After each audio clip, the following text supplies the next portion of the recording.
आज भी है।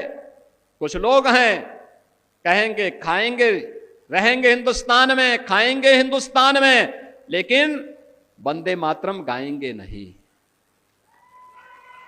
हम उनकी मंशा को समझें, हम उनकी मंशा को समझें। ये बाध्यकारी नहीं है, लेकिन यह समझने की विषय वस्तु भी है।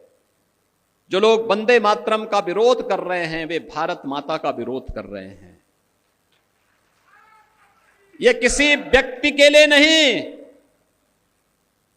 यह वंदे मातरम राष्ट्रीय गीत किसी व्यक्ति, किसी जाति, किसी क्षेत्र या किसी एक ईश्वर, किसी एक उपासना विधि के प्रति आग्रही नहीं बनाता है, बल्कि यह तो भारत माता की वंदना है। भारत माता के प्रति हमारी कृतज्ञता है। भारत माता के लिए गाए जाने वाले हमारे उस स्वर का प्रतीक है जो हमारे अंतःकरण के भाव को व्यक्त करता है।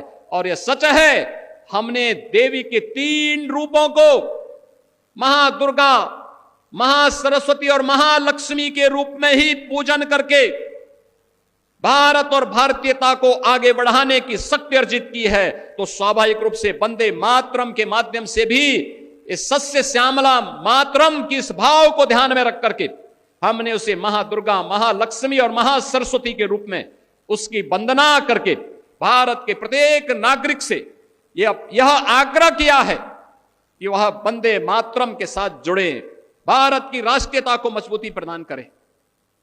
याद करिए, जिस गीत को स्वयं स्वर दिया हो गुरुदेव रविंद्रनाथ टैगोर ने, उस गीत का विरोध किया जा रहा है। भारत का क्रांतिकारी जिस गीत को गा करके फांसी के फंदे पर चूमता था, उसका विरोध किया जा रहा है। भारत की एकता और अखंडता का प्रतीक जो गीत है, उसका विरोध किया जा रहा है। इस विरोध के लिए कोई जगह नहीं होनी चाहिए, हमारे यहां कोई जगह नहीं होनी चाहिए। और इसीलिए मैं आप सबसे अपील करूंगा, बहनों और भाइयों, कोई मत हो, कोई मजहब हो, कोई जाति हो, और राष्ट्र से बढ़कर के नहीं हो सकता है। याद रखना, हम सब के लिए राष्ट्र प्रथम होना चाहिए।